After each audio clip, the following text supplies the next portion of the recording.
கடவுளின் அன்பும் அமைதியும் கிறிஸ்துவின் அருளும் தூய ஆவியானவர் நட்புறவும் உங்கள் அனைவரோடும் இருப்பதாக. ஆதியில் இருந்தது போல எப்பொழுதும் இருப்பதாக. ஆமென். தூய ஆவியே, அன்பின் ஆவியே, துணையாளரே,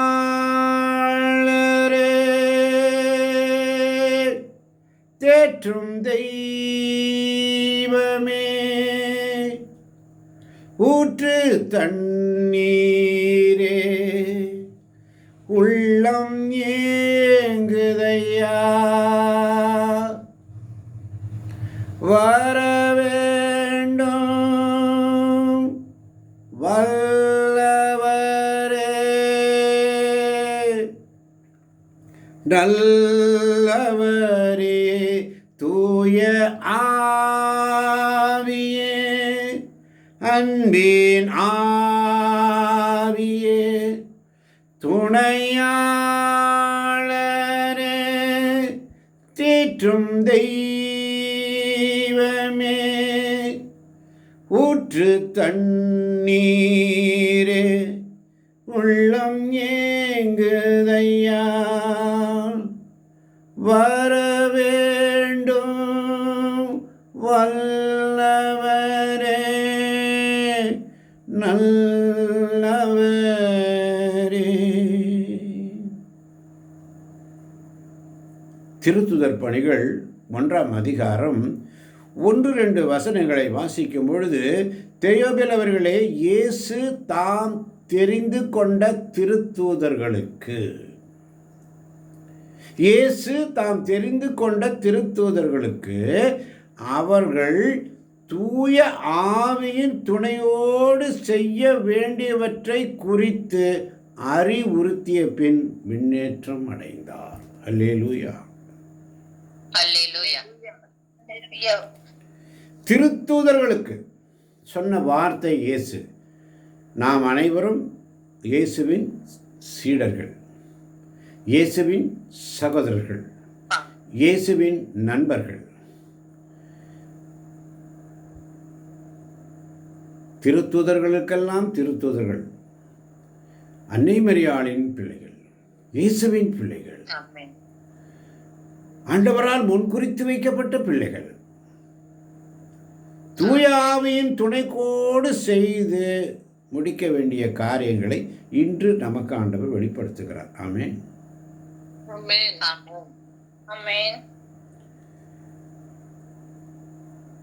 இயேசு 3ஆம் வசனம் சொல்லுகிறது, இயேசு துன்புற்று இறந்த பின்பு 40 வாசிக்கலாம். 3ஆம் வசனம் யாராவது? ஆமென்.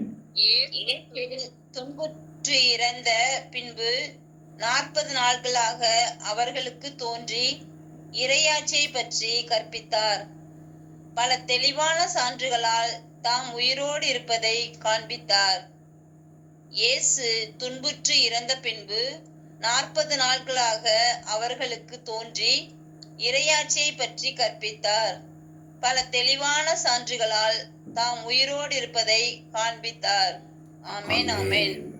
தெளிவான சான்றுகளால் 40 நாட்கள் அவர்களுக்கு காண்பித்தார். அல்லேலூயா. அல்லேலூயா. அல்லேலூயா.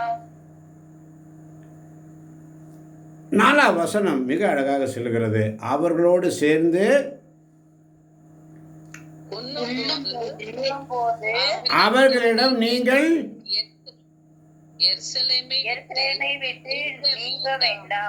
என்னிடமிருந்து கேட்டறிந்த தந்தையின் வாக்குறுதி நிறைவேற காத்திருங்கள். தந்தையின் வாக்குறுதி நிறைவேற பாருங்க. இறைமகனாய் இருந்தும் விண்ணேற்றம் அடைந்தும் அவர் பாருங்க, ஒரு சாதாரண சிம்பிளிசிட்டி, அவர்கிட்ட இருக்கிற அந்த தாழ்ச்சி பாருங்க. என்னிடம் இருந்து கேட்டறிந்த தந்தையின் வாக்குறுதி நிறைவேற காத்திருங்கள். பாருங்க அந்த பவர். தான் இறைமகனாய் இருந்தும் இயேசுடைய அந்த தாழ்ச்சி பாருங்க.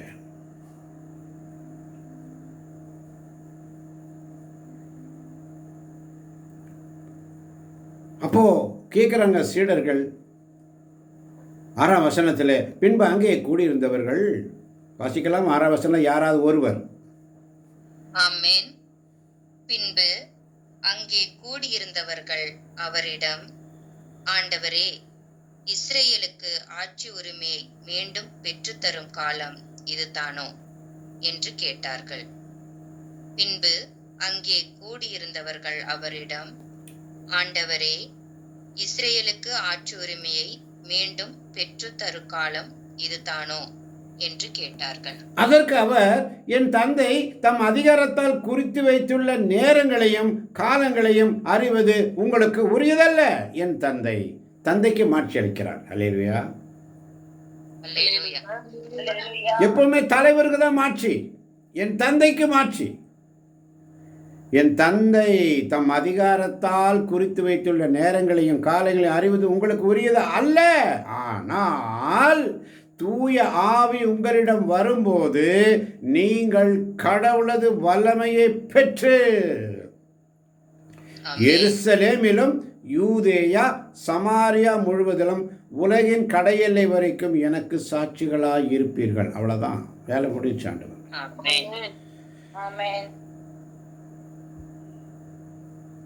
உலகின் கடையெல்லை வரைக்கும் எனக்கு சாட்சிகளாக. அதனால தான் தோமையார் வரார் சென்னைக்கு. உலகின் கடையெல்லை வரைக்கும் சாட்சி. நம்முடைய கத்தோலிக்க அப்போஸ்தலிக்க திருச்சபை ஒரே திருச்சபை, ஆதி திருச்சபை. அதுதான் பாறை. நீ என் பாறை, உன் மீது என் திருச்சபையை கட்டுவேன் என்று பேதுருவை பார்த்து சொல்லுவார். வீடெல்லாம் கட்டி வீடெல்லாம் ஒருக்கொன்று ஆன பிற்பாடு தனித்தனியாக ஃப்ளாட் வாங்கி கட்டிட்டு போகிறவங்க அது போயிட்டு போகிறாங்க. தனித்தனி ஃப்ளாட் கட்டி தனித்தனி அப்பார்ட்மெண்ட் போயிட்டாங்க, அது போட்டோம். ஆனால் பில்லர் பேஸ்மெண்ட் எல்லாம் நம்மளுது. அல்லேலூயா. அப்பார்ட்மெண்ட் மேலே கட்டி கட்டி போகிறாங்க. எனக்கு இது ரூமு, எனக்கு அந்த ரூமு, நான் இதில் போயிடுறேன், நான் அதில் போயிடுறேன். எங்கே போனாலும் பேஸு தாய் திருச்சபை தான். எத்தனையோ சிஎஸ்ஐ பெந்தகோஸ்தா இருக்கலாம், தப்பான தப்பறை கொள்கைகளை மனசுக்குள்ளே விதைச்சி, தேவையில்லாத வார்த்தைகளை விதைச்சி, இன்னும் அவங்களுக்குள்ள அந்த வெறுப்பு இருந்துக்கிட்டு தான் இருக்கு, உண்மைக்கு எதிராக. ஆனால் ஆண்டவர் சொல்லு, கிறிஸ்துவில் வேறொன்றவர்களாக நம்ம இருக்க வேண்டும், இல்லைன்னா நம்ம தரிக்கப்படுவோம். நேற்று பார்த்தோம் ரோமேற்கு எழுதிய திருமுகத்தில், அடிவேர் ஆணிவேறு கிறிஸ்து. அதை மறந்து போய், அதனால தான் இன்னைக்கு சொல்கிறார் ஆண்டவர்,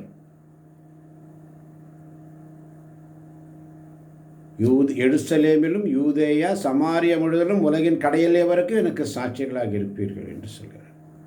அதனால் திருத்தூதர்களுக்கு இதுதான், 2 பேராக அனுப்புவார்.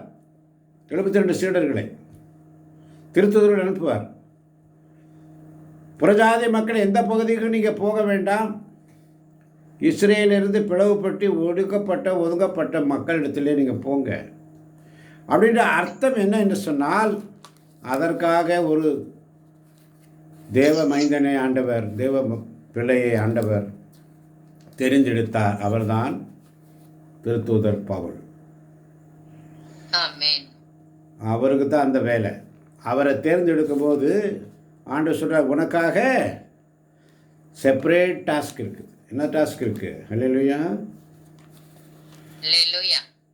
அதுக்காகவே போகல. திருத்தூதர்கள் இங்கே துன்பப்படுத்தப்படுகிறார்கள். திருத்தூதர் பணிகளை வாசிக்கிறோம். திருத்தொண்டர்களை நியமிக்கிறார்கள், ஸ்தேவானை நியமிக்கிறார்கள். ஸ்தேவான் கைது செய்யப்படுகிறார். ஸ்தேவான் அவர் சாகும் பொழுது இந்த பவுலும் கூட இருக்கிறார். ஆனால் ஆண்டவர் சவுலை தெரிந்தெடுத்தார். திருத்தூதர் பணிகள் 8ஆம் அதிகாரம் 1ஆம் வசனத்தை வாசிக்கும் பொழுது, ஸ்தேவானை கொலை செய்வதற்கு சவுலும் உடன்பட்டிருந்தார். ஆனால் ஆண்டவர் சமாரியாவிலே அங்கே சான்று பகர சிதறிய மக்கள் தங்கள் சென்ற இடமெல்லாம் நற்செய்தியை அறிவித்து வந்தார்கள். அல்லேலூயா. பிலிப்பு சமாரியா நகர் சென்று அங்குள்ள மக்களுக்கு மெசியாவை பற்றி அறிவித்தார்.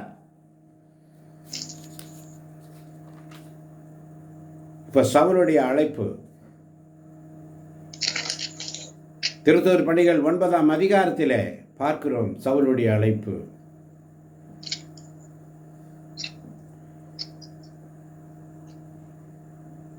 சவுல் என்ன பண்றாரு? சீறி எழுந்து ஆண்டவரின் சீடர்களை கொண்டு விடுவதாக அச்சுறுத்தி வந்தார். 9ஆம் அதிகாரம் 1ஆம் வசனம். இந்த புதிய நெறியை சார்ந்த ஆண் பெண் யாரா இருந்தாலும் அவர்களை கைது செய்து எருசலேமை இழுத்து கொண்டு வர தமஸ்கு நகரோட தொழுகை நோட்டங்களுக்கு கடிதங்களை கேட்டு வாங்கினார். இவ்வாறு அவர் புறப்பட்டு சென்று தமஸ்கு நகரை நெருங்கிய போது திடீரென்று வானத்திலிருந்து தோன்றிய ஒரு ஒளி அவரை சூழ்ந்து வீசியது. அவர் தரையில் விழ 4ஆம் வசனம் யாராவது வாசிக்கலாமா? திருத்தூதர் அவர் தரையில் விழ, சவுலே சவுலே, ஏன் என்னை துன்புறுத்துகிறாய் என்று தம்மோடு பேசும் குரல் ஒன்றை கேட்டார். ஆமென், ஆமென். அவர் தரையில் விழ, ஒரு வீழ்ச்சி வரும், எல்லாருக்கும் உண்டு அந்த வீழ்ச்சி. ஆண்டவரின் சீடர்களை கொன்று விடுவதாக அச்சுறுத்தி வருகிறார். வீழ்ச்சி, விழுந்தான் சவுல். சவுலே சவுலே, ஏன் என்னை துன்புறுத்துகிறாய்? இன்னைக்கு அப்படிதான் நம்மளையும் துன்புறுத்துவான் பிசாசு. வீழ வைப்பான், தள்ளி விடுவான், கோபத்தை உண்டாக்குவான், பிரச்சனைகளை கொண்டு வருவான்.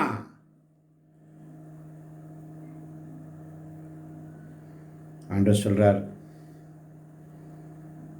சவுலே சவுலே, ஏன் என்னை துன்புறுத்துகிறாய் என்று தம்மோடு பேசும் குரல் ஒன்றை கேட்டார். அதற்கு அவர் கேட்ட கேள்வி, ஆண்டவரே நீர் யார் என்று கேட்கிறார். ஆனால் ஆண்டவர் சொல்ற பதில் என்ன? நீ துன்புறுத்தும் இயேசு நானே என்று சொல்லி 6ஆம் வசனத்தில் வாசிக்கிறோம். நீ எழுந்து நகருக்குள் செல், நீ என்ன செய்ய வேண்டும் என்பது அங்கே உனக்கு சொல்லப்படும் என்றார். அங்கே சொல்லப்படும். அதுக்காக தான் பிரஜாதி மக்களுக்கு சவுலை ஆண்டவர் தெரிந்தெடுத்தார். ஆமென்.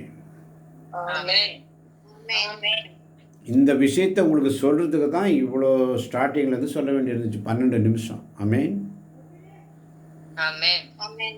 டெய்லி படிக்கிறோம், திருத்தூதர் பணிகளை முழுசா முடிச்சிட்டோம், எல்லாம் சொல்லி கொடுத்தாச்சு. எப்போ கேட்டாலும் 0.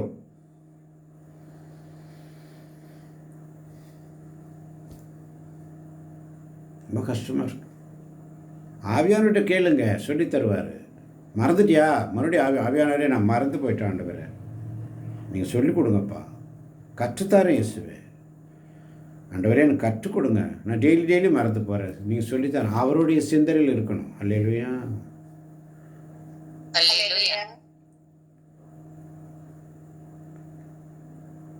அதனால தான் ரோமேயருக்கு எழுதிய திருமுகம் 11ஆம் அதிகாரம் 34-35 வசனம் மிக அழகாக சொல்லுகிறது. யாராவது ஒருவர் வாசிப்போம், ஒருவர் ஆமேன் என்று சொல்லி. ரோமேயர் 11:34-35 வசனம்.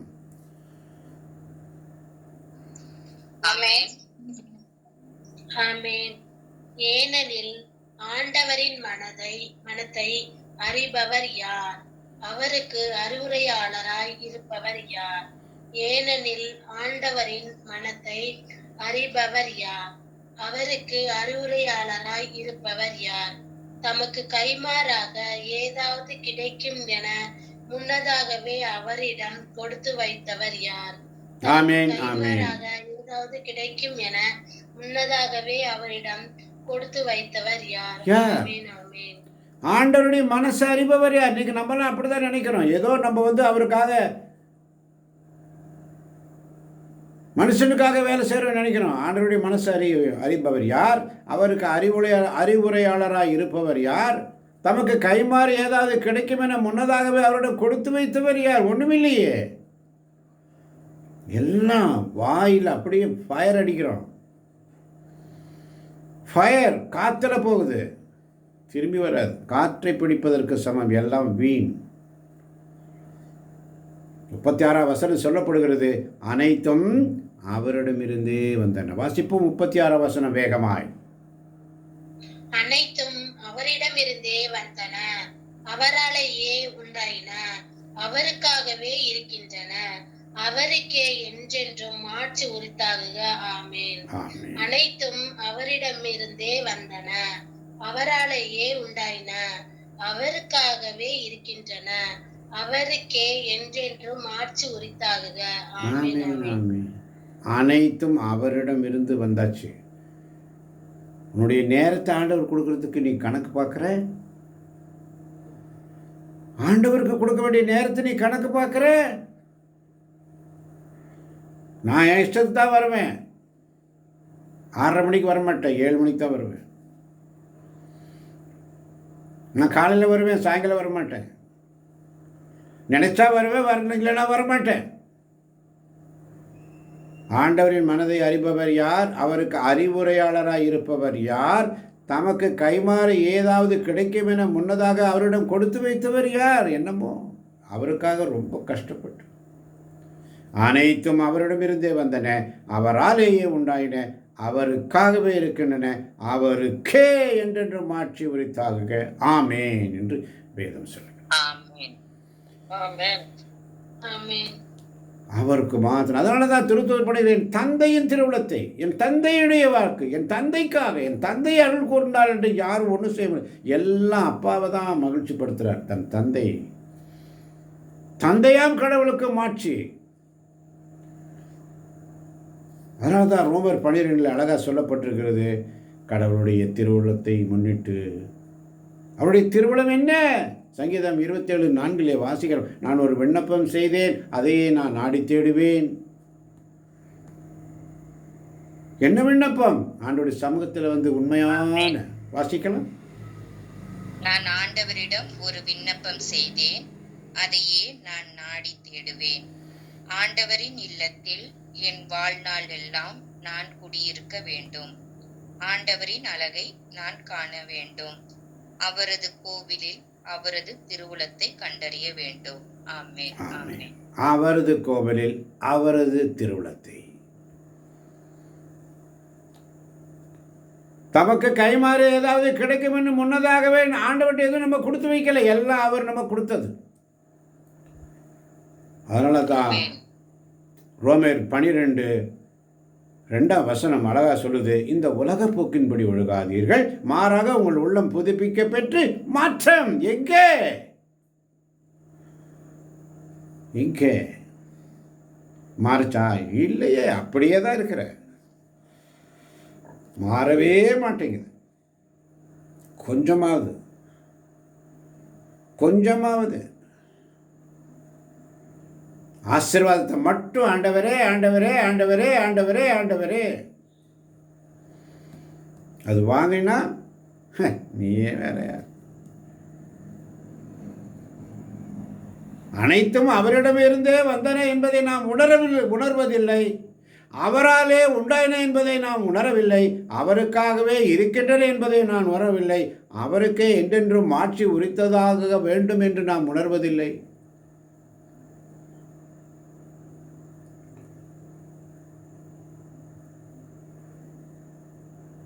பெலவானே பெலன் தருபவரே, பெலவினன் என்னையுமே பெலன் தந்து காப்பாயே, பெலவினன் என்னையுமே பெலன் தந்து காப்பாயேன்னு சொல்லி, பெலவானே பெலன் தருபவரே, பெலவினன் என்னையுமே பெலன் தந்து காப்பாயே, பெலவினன் என்னையுமே பெலன் தந்து காப்பாயேன்னு சொல்லி, இயேசுவே வல்லமை எனக்கு தாரும், வலுவற்று போகும்போது எனக்கு உதவும். இயேசுவே வல்லமை எனக்கு தாரும், வலுவற்று போகும்போது எனக்கு உதவும். நான் வலுவற்று போகும்போது எனக்கு உதவுங்கப்பா. என் சொந்த பந்தமும் அகன்ற போதிலும், நண்பர்கள் என்னை வெறுத்த போதிலும், சிலுவையில் கிடந்து நீர் அன்பு செய்தது போல, சிலுவையில் கிடந்து நீர் அன்பு செய்தது போல, என் வாழ்வில் நான் அன்பு செய்திட, என் வாழ்வில் நான் அன்பு செய்திட வல்லமை தாராயோ, வல்லமை தாராயோ, வல்லமை தாராயோ, வல்லமை தாராயோன்னு சொல்லி ஆண்டவர்கிட்ட கேட்கணும். கடவுள் இரக்கத்தை முன்னிட்டு உங்களை வேண்டுகிறேன். கடவுளுக்கு உகந்த தூய உயிருள்ள பலியாக உங்களை படையுங்கள். இதுவே நீங்கள் செய்யும் உள்ளார்ந்த வழிபாடு. இதை 100 தடவை நம்ம வாசித்தாலும் இது நம்மளுடைய அறிவுக்கு எட்டாத ஒரு மறைபொருளாக இருக்கு. காரணம், அசட்டை செய்கிறோம் இறைவார்த்தை. மனுஷனுக்கு உகந்த, மனசை இஷ்டப்படுற மாதிரி, மனசை எப்படி லைக் பண்ணுறானோ அது மாதிரி நம்ம செய்யலை, எனக்கு அந்த மாதிரி யாரும் செய்யலைன்னு சொன்னால் உடனே நமக்கு கோபம் வருது. நான் இப்படி விரும்பினேன், நான் இப்படி இருக்குன்னு நினச்சேன், நான் இப்படி இருக்குன்னு நினைக்கிறேன், எனக்கு இப்படி செய்யணும்னு எனக்கு எதிர்பார்த்தேன், என்னை இப்படி வெல்கம் பண்ணணும்னு எதிர்பார்த்தேன். அது கிடைக்காத போது நமக்குள்ளே இருக்கின்ற கோபம். கடவுளுக்கு உகந்ததாய் செய்ய வேண்டி நாம் அழைக்கப்பட்டோம். அவருக்கு தூய்மையாய் உள்ளதை செய்வதற்காய் அழைக்கப்பட்டிருக்கிறோம். அவருக்கு உயிருள்ள பலியாக நம்மை ஒப்பு கொடுப்பதற்காய் அழைக்கப்பட்டிருக்கிறோம். அதுதான் நம்முடைய உள்ளார்ந்த வழிபாடு. அல்லேலூயா, அல்லேலூயா. அதனால தான் ஒவ்வொருவருக்கும், அதனால தான் நேற்றும் பார்த்தோம் ரோமர் 12:3, இறையருள் பெற்றவன் என்னும் முறையில் உங்களை ஒவ்வொருவருக்கும் நான் கூறுவது, உங்கள் எவரும் தம்மை குறித்து மட்டுமீறி மதிப்பு கொள்ளலாகாது. தம்மை குறித்து, அவங்கவுங்கள குறித்து மட்டுமீறி லெவல் மதிப்பு கொள்ளலாகாது. அவரவருக்கு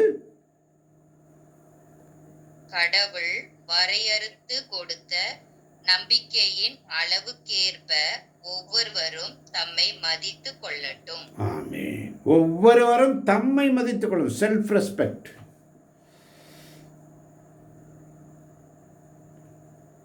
செல்ஃப் ரெஸ்பெக்ட், தம்மை அவரவருக்கு கடவுள் வரையறுத்து கொடுத்த நம்பிக்கையின் அளவுக்கேற்ப.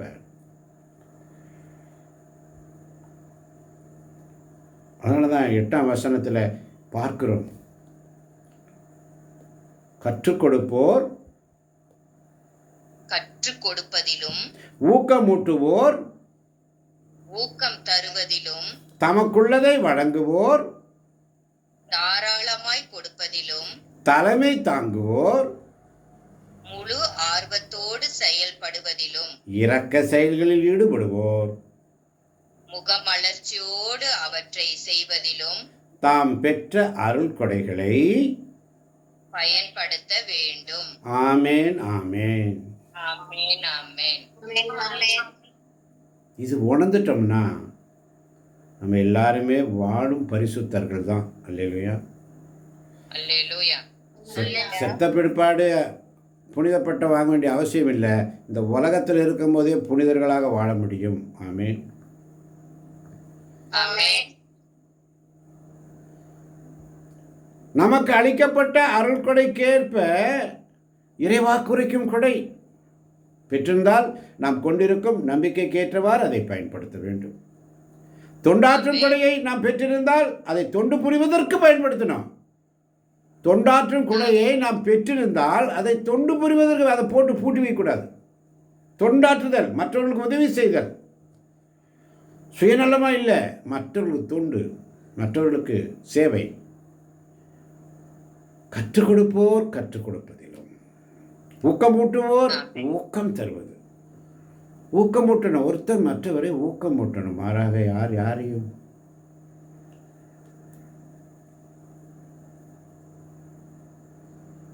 தமக்குள்ளதை வழங்குவோர் முழு ஆர்வத்தோடு செயல்படும். தமக்குள்ளதை அதிகமாக இருக்கிறத கொடுக்க வேண்டாம், ஒன்று இருக்கிறத கொடுப்பதில் இன்பம் பெறுவதில் இல்லை. கொடுத்து பாருங்க, அந்த கொடுத்த அந்த சந்தோஷம் இருக்குது, அது ஒரு தனி சந்தோஷங்க. நான் அனுபவிக்கிறேன் லைஃப்பில்.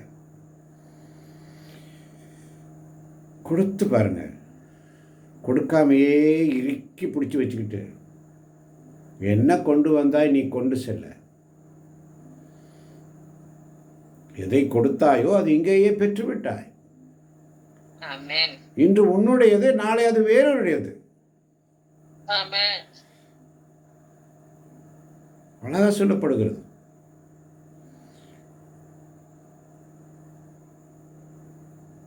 இன்றைக்கு உன்னோடது. இன்றைக்கி நான் இங்கே நிற்கிறேன், இந்த சேரில் உட்காந்து உங்களுக்கு போதிச்சுட்டு இருக்கிறேன். நாளைக்கு அது வேறொருத்தர் வந்துடுவாங்க. எனக்கு பின்னாடி நான் உட்காந்துட்டே இருப்பேன், இங்கே இல்லையே.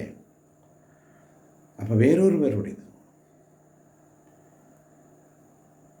தலைமை தாங்குவோர் முழு ஆர்வத்தோடு செயல்படணும். தலைமை தாங்குதல் என்றால் என்ன? அட்மினுடைய டியூட்டி. நீங்கள் தான் தலைமை தாங்குறீங்க. இந்த குழுவை ஆர்கனைஸ் பண்ணுறீங்க, கரெக்டாக லிங்க் போடுறீங்க, வரவங்கள அட்மின் கொடுக்குறீங்க. நீங்கள் கொடுத்தா தான் நாங்கள்லாம் உள்ளே வர முடியும். நானே உள்ளே வரணுன்னா உங்கள்கிட்ட தான் நிற்கணும், அப்படியே வெயிட்டிங் நிற்கணும். கொஞ்சம் பொறுமையாக நிற்கணும். நெட் ப்ராப்ளம் இருக்கலாம், இல்லை ஃபோனில் ப்ராப்ளம் ஏதாவது திடீர்னு வந்திருக்கலாம். கொஞ்சம் வெயிட் பண்ணணும் பொறுமையோடு. என்னாச்சு, என்ன காரணம் தெரியாமல் நம்ம யாரையும் குறை சொல்ல முடியாது. பொறுமையாக இருந்து கொஞ்ச நேரம், ஒரு 2 நிமிஷம் பொறுமையாக இருந்தோம்னா எல்லாம் சரியாயிடும். ஆண்டவர் பார்த்துக்கொள்வார். அல்லேலூயா.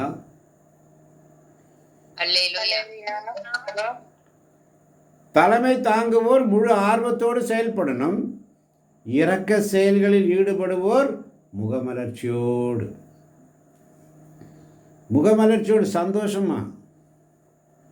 சந்தோஷமாயிருங்க, எப்பொழுதும் சந்தோஷமாயிருங்க. உயர்வானாலும் தாழ்ந்தானாலும் சர்வவல்ல தேவன் நம்மோடு இருக்கிறார். சந்தோஷமாயிருங்க, எப்பொழுதும் சந்தோஷமாயிருங்க. சந்தோஷமாக இருப்போமே, சங்கடம் எதுக்கு? முகமலர்ச்சியோடு செய்ய. இந்த கூகுள் மீட்டில் காலை மாலை, யூடியூப்பில் இந்த மெசேஜ் அப்படியே அப்லோட் ஆகுது. எத்தனை பேர் பார்க்குறீங்க? எத்தனை பேர் கமெண்ட் போடுறீங்க? எத்தனை பேர் அதுக்காக வேலை செய்கிறீங்க? இல்லையே, வெரி ஃபியூ. ஆனால் உலகத்தில் இருக்கிற எல்லா யூடியூப் சேனல்லையும் பார்ப்போம், எல்லோரும் லைக் பண்ணுவோம், எல்லாருக்கும் ஃபார்வேர்ட் பண்ணுவோம். நம்ம வீட்டில் இருக்கிற, நம்ம இந்த இடைவிடா சகாயமாத குழுவில் இருக்கிற அந்த குழுவை பண்படுத்த, அந்த குழுவை சீர்படுத்த, அந்த குழுவை ஊக்கமூட்ட, அந்த குழுவினுடைய வளர்ச்சிக்காக என்ன செய்கிறோம்? சொந்த வீட்டிலேயே சொந்த வீட்டுக்காரியத்தை செய்கிறோமா? யாருதோ நமக்கு என்ன என்று போகிறோம். முகமலர்ச்சியோடு அவற்றை செய்யணும். தாம் பெற்ற அருள்கொடைகளை பயன்படுத்த வேண்டும். தாம் பெற்ற அருள்கொடைகள். அதனால தான் நம்முடைய வாழ்க்கைக்குரிய ஒழுங்குமுறைகளை குறித்து 9 முதல் உள்ள வசனங்களிலே பார்க்கிறோம். எனவே நம்முடைய வாழ்க்கை முறையுடைய ஒழுங்குமுறைகள் எப்படி இருக்க வேண்டும் என்று சொன்னால், உங்கள் அன்பு கள்ளமற்றதாய் இருப்பதாக. ஆமென். முதலாவது நம்முடைய அன்பு எப்படி இருக்க வேண்டும்? கள்ளமற்றதாய் இருக்க வேண்டும். கள்ளமற்றது என்ன? சூதுவாது இருக்கக்கூடாது. எந்த ஒரு இது இல்லாம, எந்த ஒரு சூதுவாது இருக்கக்கூடாது. சூதுவாது இருக்கக்கூடாது. உள்ள வெறுப்பு, உதட்டில் சிரிப்பு, அதாகாது. ஆமென்.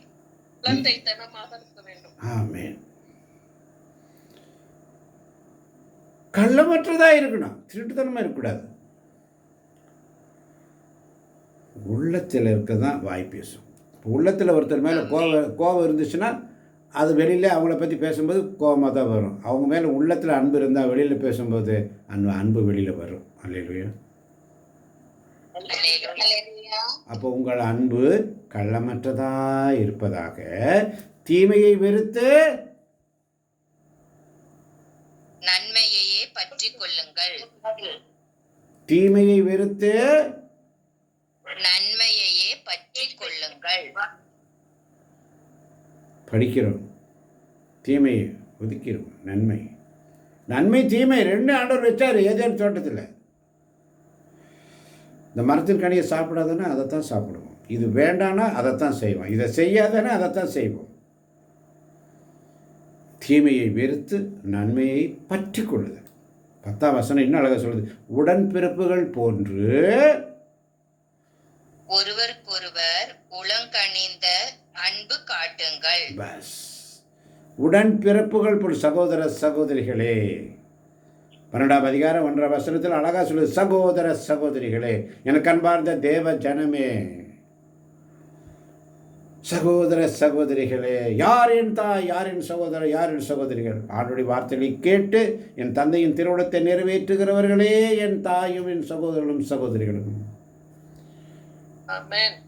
உடன் பிறப்புகள் போன்ற நாமெல்லாம் கிறிஸ்துவுடைய உடன் பிறப்புகள். அவர் நமக்குடைய அண்ணா, மூத்த சகோதரர், அவ்வளவுதான். அல்லேலூயா. அல்லேலூயா.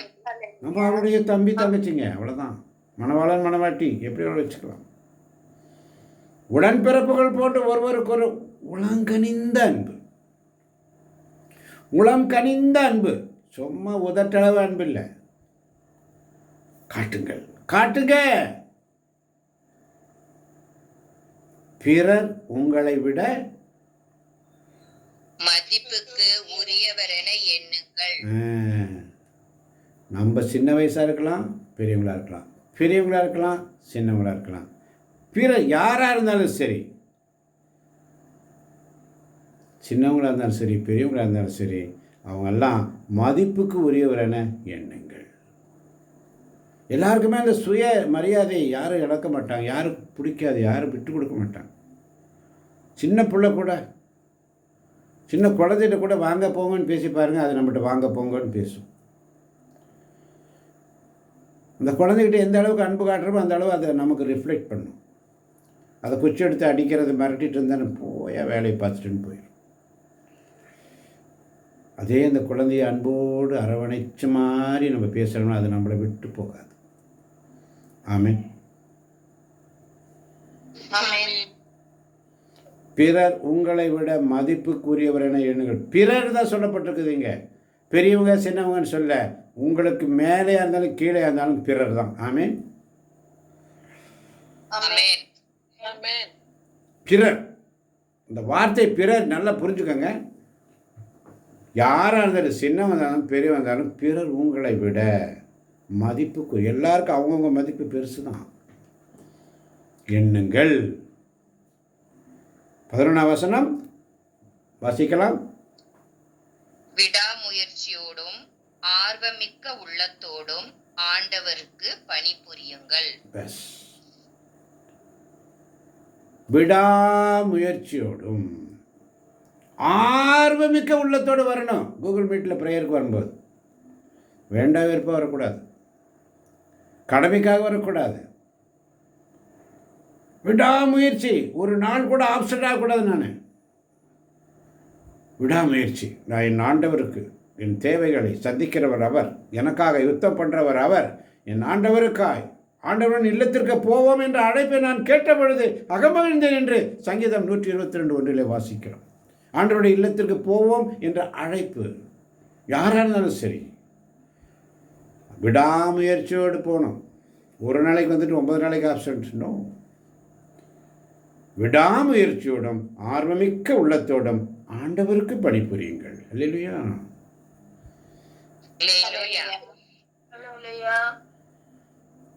12:13 வேறு யாராவது ஒருத்தர் வாசிங்க. 12:13 வசனம். எதிர்நோக்கி இருப்பதில் மகிழ்ச்சி கொள்ளுங்கள். ம் துன்பத்தில் தளரா மனத்துடன் இருங்கள். ம் இறைவேண்டலில் நிலைத்திருங்கள். ஆமென். ஒரு மினிட் வறுமையற்ற இருமா அம்மா, இருமா அம்மா, இருமா. 12ஆம் வசனத்தை மீண்டும் ஒரு முறை வாசிமா. எதிர்நோக்கி இருப்பதில் எதிர்நோக்கி இருப்பதில் ம் மகிழ்ச்சி கொள்ளுங்கள். ம் துன்பத்தில் தளரா மனத்துடன் இருங்கள். ம் இறைவேண்டலில் நிலைத்திருங்கள். ஆமென். ஒரு மினிட். 13ஆம் வசனம் அப்புறம் வாசிப்போம். எதிர்நோக்கி இருப்பதில் ஏதாவது எனக்கு கிடைக்கும் என்று, தமக்கு கைமாறாக ஏதாவது கிடைக்கும் என முன்னதாக அவரிடம் கொடுத்து வைத்தவர் யாரும் இல்லை.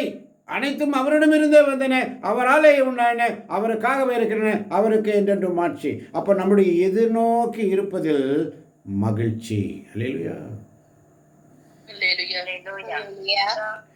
துன்பத்தில் தளரா மனதுடன் இருங்கள். துன்பத்தில் உங்களுக்கு ஒரு பிரச்சனை வருது, ஒரு வேதனை வருது, துன்பம் வருதுன்னா தளரா மனசு, அவநம்பிக்கையோடு தான் இருக்கிற நீ, தளர்ந்து போகிறோம். இப்போ என்ன செய்யணும்? தளர்ந்து போன கைகளை திடன்படுத்துங்கள், தள்ளாடும் முழங்கால்களை உறுதிப்படுத்துங்கள் சொல்லி, தளர்ந்து போன கைகளை திடப்படுத்துவோம், தள்ளாடும் முழங்கால்களை உறுதிப்படுத்துவோம் என்று சொன்னால், தளர்ந்து போன கைகளை பின்னாக இறைவனை நோக்கி கைகளை உயர்த்தி ஜெபிக்கிறது உங்கள் கைகள் பலமடையும். ஆமென். ஆமென். தள்ளாடும் முழங்கால்களை உறுதிப்படுத்துங்கள் என்று சொன்ன ஆண்டவர் சமூகத்தில் முழங்கால் படியிட்டும், சந்நிதியில் முழங்கால் படியிட்டு என்று முழங்கால் படியிட்டு நீ ஜெபிக்கும் பொழுது உன் முழங்கால்கள் ஊட்டம் பெறும். அல்லேலூயா. அல்லேலூயா. தளர்ந்து போன கைகளை திடன்படுத்துங்கள், தள்ளாடும் முழங்கால்களை உறுதிப்படுத்துங்கள் சொல்லி, அஞ்சாதீர்கள், கவலைப்படாத. முட்டு வலி என்னால் முடியாதுன்னோ 2 நிமிஷத்துக்கு மேலே முட்டி போட முடியதில்லை. காரணம் உடல் சார்ந்த இச்சைகள். ஐயோ எனக்கு வலிக்குதுப்பா, முடியாது.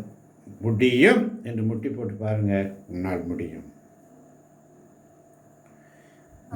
உன்னால் முடியாத காரியம் ஒன்றுமில்லை. என்னால் முடியும் ஆண்டவரே, நான் முடிக்க, நீங்கள் என்னோடு இருப்பதா, நீங்கள் என் கூட இருப்பதனால் என்னால் முடியும் ஆண்டவரே, நீ என் கூட இருங்க, என் கூடவே இரும். கெவின் பாடலாம் இந்த பாடல் வரிகளை வேகமாய்.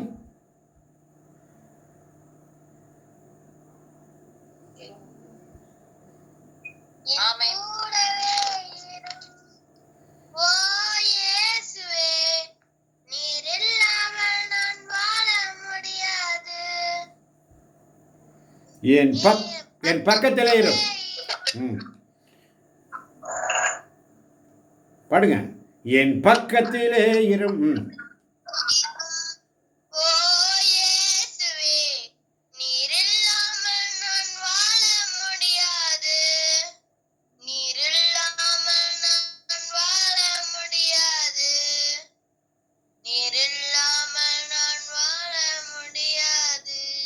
ஆமென்.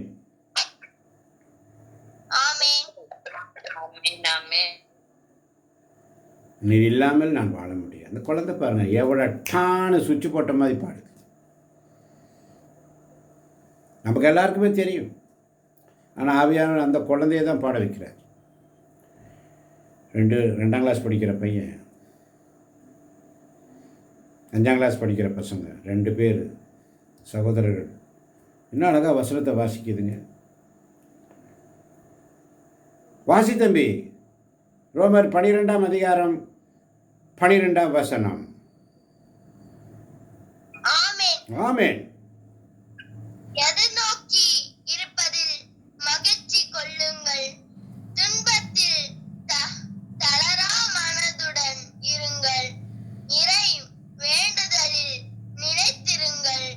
ஆமென். ஆமென். ஆமென். இதுதாங்க நீங்கள்லாம் இருக்கிறீங்க பாருங்க. பாருங்கள் 2ஆம் கிளாஸ் படிக்கிற பையன், ஆண்டவர் இறுதி நாட்களில் மாந்தர் யாவர் மேலும் என் ஆவியை பொழிவேன், இளைஞர்கள், குழந்தைகள், சிறுவர்கள் மேலும் பொழிவேன், அவர்கள் இறைவாக்கு குறைப்பார்கள். அல்லேலூயா.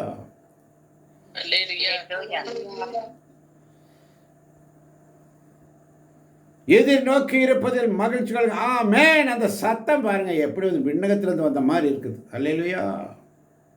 அல்லேலூயா. அல்லேலூயா. துன்பத்தில் தளரா மனதுடன் இருங்கள், இறை வேண்டலில் நிலைத்து. வாசி தம்பி 13ஆம் வசனத்தை. 13, 14, 15. ஆமென். வறுமையுற்ற இறை மக்களோடு உங்களிடமுள்ளதை பகிர்ந்து கொள்ளுங்கள்.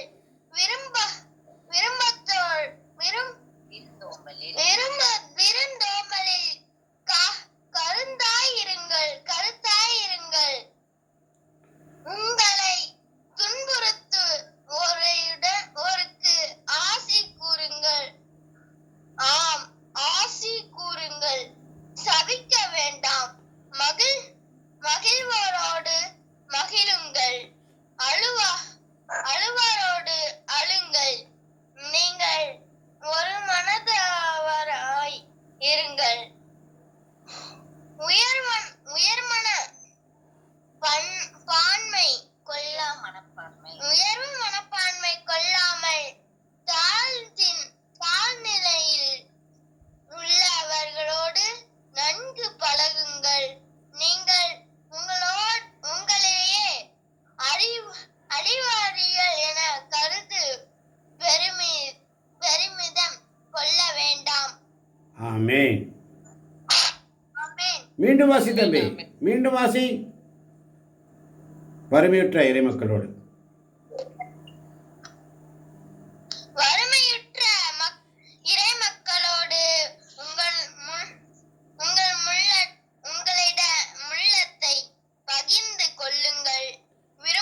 விருந்தோம்பலில் கருத்தாயிருங்கள்.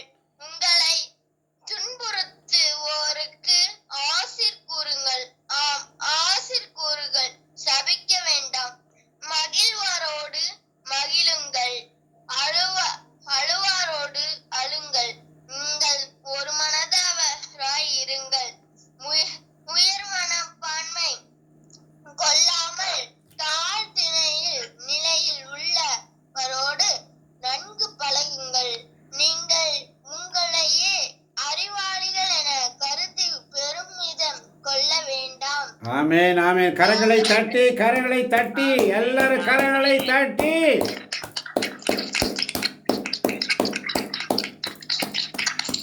எஸ், எஸ், இதுதாங்க வேணும். அந்த பையன் வாசித்ததில் அதுக்கு விளக்கம் சொல்ல வேண்டிய அவசியமே இல்லை. ஆவியானவர் தெளிவாக வாசிச்சிட்டார் அந்த குழந்தை மூலமாக. அல்லேலூயா. அல்லேலூயா. உங்கள் உள்ளத்தை ஊடுருவ மாதிரி இருந்துச்சு அந்த வாசிப்பு. எப்படி பாருங்க அந்த நாடக பணியில். வாசி தம்பி 17, 18 வசனம். ஆமென். தீமைக்கு பதில் தீமை செய்யாதீர்கள். எல்லா மனிதரும் நலமென கருதுபவை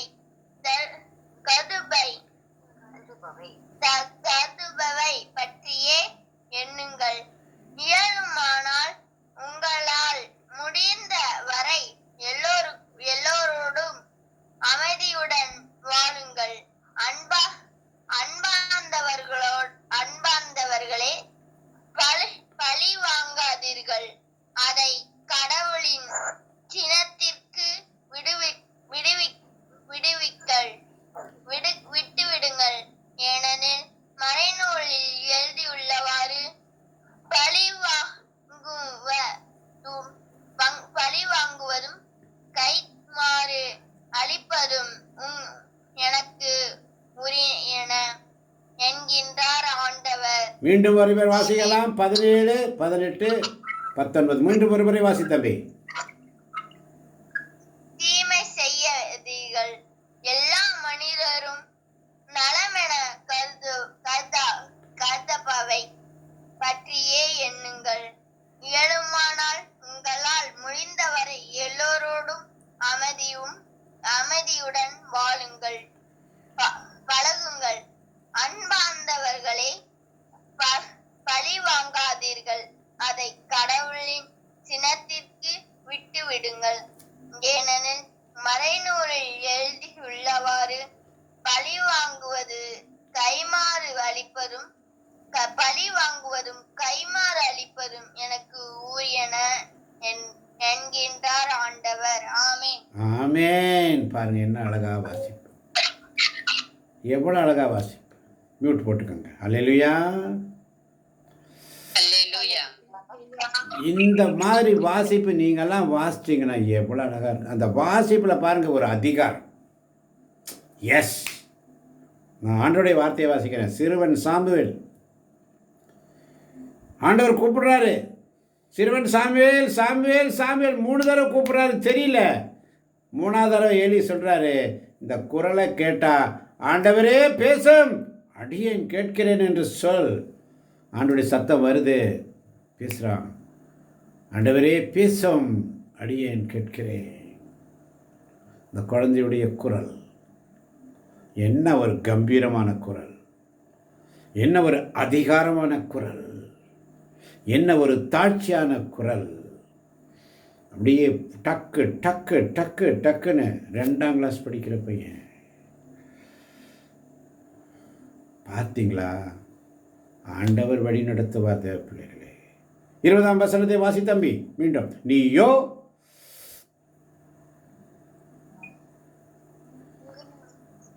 ஆமென். நீயோ என் எதிரி பசியாய் உன் எதிரி பசியாய் இருந்தால் அவனுக்கு உணவு கொடு.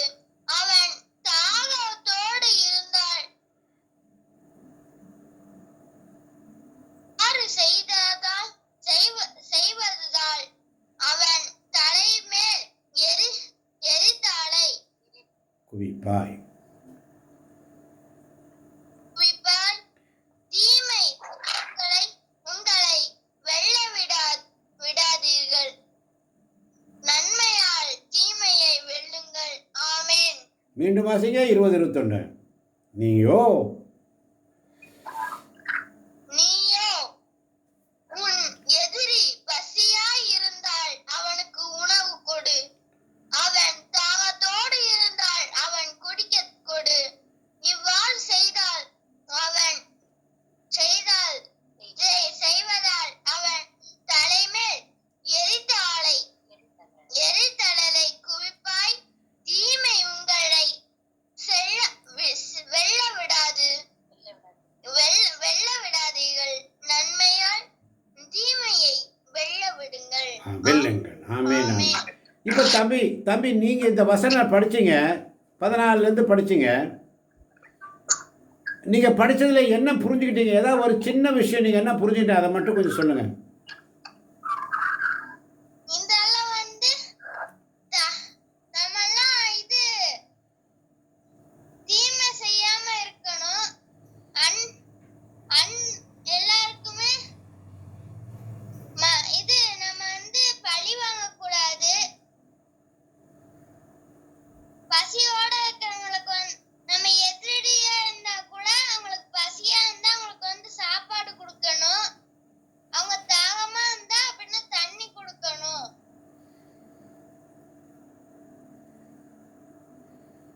அப்புறம் பாருங்கள், அதிலே பாருங்கள், உங்களுக்கு புரியும். தீமையை வெல்ல விடக்கூடாது. நன்மையாலதான் தீமையை வெல்ல விடணும். அப்புறம்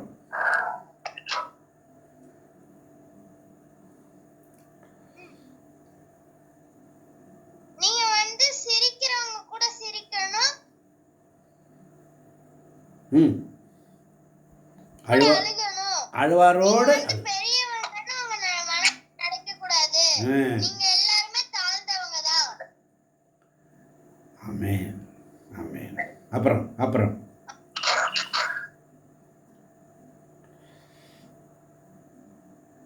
நீங்க உங்களே அறிவாளிங்க அப்படின்னு நீங்களே நினைச்சுக்க கூடாது. ஆமென். நீங்க தீமைக்கு பதிலா தீமையே செய்யக்கூடாது.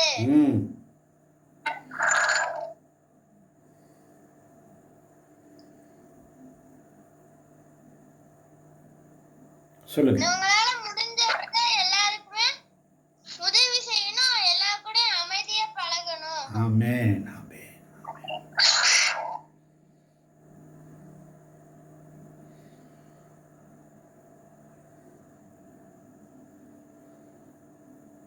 நன்றி இயேசுவே. நன்றி. ஆமென், ஆமென், ஆமென். எல்லாரும் கரங்களை தட்டி ஆண்டவரை மகிமைப்படுத்துவோம். எல்லா உற்சாகமாய் கரங்களை தட்டி.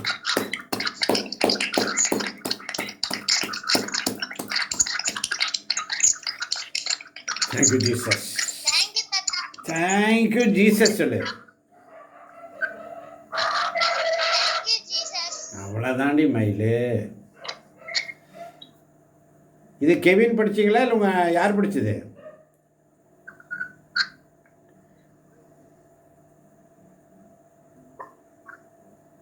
நான் கிறிஸ்டோ.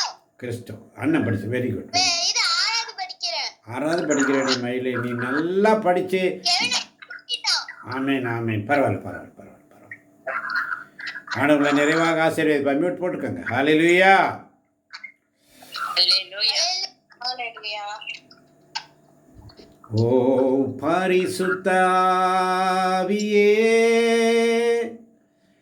என் ஆன்மாவின் ஆன்மாவே. அப்பா, இந்த சிறு குழந்தை வழியாக 6ஆம் கிளாஸ் படிக்கிற பையன், 12 வயசு இருக்கும். இயேசு 12 வயசில் தொழுகை கூடத்தில் ஞானிகளோடும் தொழுகை கூட தலைவர்களோடும் சட்ட வல்லுநர்களோடும் இறைவார்த்தையை அங்கே கேள்விகள் கேட்டு பதில் சொல்லி கொண்டிருந்தார் என்பதை நாங்கள் வாசிக்கிறோம், வேதத்திலே வாசிக்கிறோம் ஆண்டவரே. அதுபோல இந்த சிறு பையன் 12 வயது நிரம்பிய இந்த மகன் இயேசுவை போல அதிகாரத்தோடு வாஞ்சையோடு பரிசுத்தாவின் வல்லமையோடு இந்த வசனங்களை வாசித்து அதில் உள்ள முக்கியமான காரியங்களை செம்மையாய் எடுத்து சொல்ல எங்கள் ஒவ்வொருவருக்கும் நுண்ணறிவு புகட்டும்படி, எங்களுக்குள்ளே இருக்கின்ற இருமாப்புகளை எடுத்து போடும்படி, எங்களுக்குள்ளே இருக்கின்ற வீண் வெறுப்பு வைராக்கியங்களை எல்லாம் தளர்ச்சி எடுத்து கொண்டு போடும்படி மிக அழகாக ஆவியானவரே நீர் பேசினீரப்பா. நீர் பேசினீர் ஆண்டவரே, நாங்கள் கேட்டோம். நீர் பேசுகிறீர், நாங்கள் கேட்டோம் ஆண்டவரே. இந்த பாக்கியம் எங்களுக்கு தொடர்ந்து கிடைக்கட்டும் ஆண்டவரே. இந்த சிறுக்குள்ள இருந்தங்களைப் போல இருங்கள் என்று சொன்ன போல ஆவியானவர் என்று இந்த சிறு குழந்தை வழியாக 12 வயது சிறுவன் வழியாக நீர் எங்களோடு பேசினீரே அப்பா. எப்படி நான் நன்றி சொல்லுவேன் ஆண்டவரே. நன்றியோடு உம்மை ஸ்துதிக்கிறோம் ஆண்டவரே. அந்த மகனை, அந்த குழந்தையை பெற்றெடுத்த தாயாரை தகப்பனையும் ஆசீர்வதிங்க ஆண்டவரே. இன்னும் அதிகமாக இந்த குடும்பத்தில் ஒரு ஆசீர்வாதம் நிரம்பட்டும் ஆண்டவரே. அதேபோல கேட்கப் போகின்ற இந்த இடைவிடா சகாய மாதா பரிந்துரை ஜபக்குழுவில் இருக்கிற நாங்கள் ஒவ்வொருவரும் அதை அறிந்து கொண்டு புரிந்து கொண்டு காலையிலும் மாலையிலும் முகமலர்ச்சியோடு உம்முடைய சமூகத்தில் எங்களை அர்ப்பணிக்க நீர் எங்களுக்கு இன்று இந்த ரோமியருக்கு எழுதிய திருமுகம் 12ஆம் அதிகாரத்தின் வழியாக கற்பித்தீரே அப்பா. உமக்கு நன்றி செலுத்துகிறோம் ஆண்டவரே. கிறிஸ்துவில் நாம் வாழ்வதால் ஒரே உடலின் உறுப்புகளாய் நாங்கள் இருக்கிறோம் ஆண்டவரே. ஒரே தமக்கு அளிக்கப்பட்ட அருள் கொடைகளுக்கு ஏற்ப நாங்கள் எங்கள் அருள் கொடைகளை பயன்படுத்த வேண்டும் என்று கற்பித்திருக்கிறீர் சுவாமி.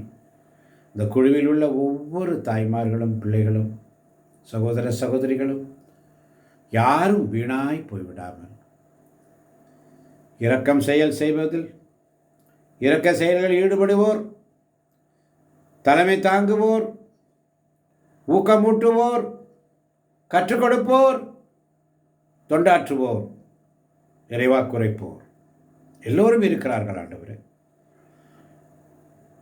அனைவரும் நாங்கள் ஈடுபட்டு இவருடைய செயல்களில் முழு மனதோடு ஈடுபட்டு முகமலர்ச்சியோடு செய்ய நீர் எங்களுக்கு துணை செய்யும் ஆண்டவரே. வழிநடத்தும். நீர் எங்களை வழிநடத்தியமைக்காய் நன்றி. எங்கள் உள்ள மனக்கண்களை திறந்தமைக்காய் நன்றி. ஆசீர்வதியும் பலப்படுத்தும். இயேசுவின் நாமத்தில் பிதாவே.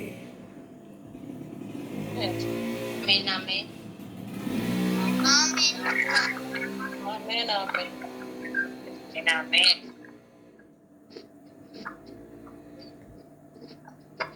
நன்றி என்று சொல்லுகிறோம் நாதா, நாவாலே துதிக்கிறோம் நாதா. உமக்கு நன்றி என்று சொல்லுகிறோம் நாதா, நாவாலே துதிக்கிறோம் நாதா. நன்றி இயேசு ராஜா, நன்றி இயேசு ராஜா,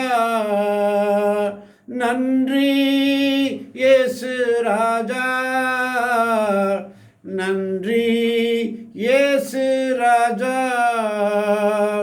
நன்றி என்று சொல்லுகிறோம் நாதா, நாவாலே துதிக்கிறோம் நாதா.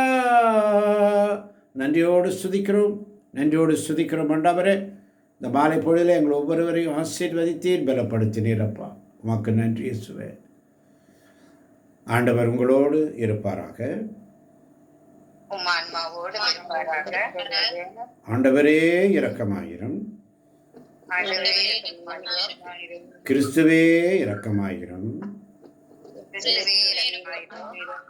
இளவலை இறைவன் தந்தை மகன் தூயாவி நம் ஒவ்வொருவரின் உள்ளங்களையும் இல்லங்களையும் பிள்ளைகளையும் பிள்ளைகளின் பிள்ளைகளையும் நிறைவாக ஆசீர்வதிப்பாராக. ஆண்டவர் தருகின்ற சமாதானத்தை ஒருவருக்கு ஒருவர் அன்போடு பகிர்ந்து கொள்வோம். அனைவருக்கும் கிறிஸ்துவின் சமாதானம் உண்டாவதாக. அனைவருக்கும் கிறிஸ்துவின் சமாதானம் உண்டாவதாக. ஆமென். அல்லேலூயா.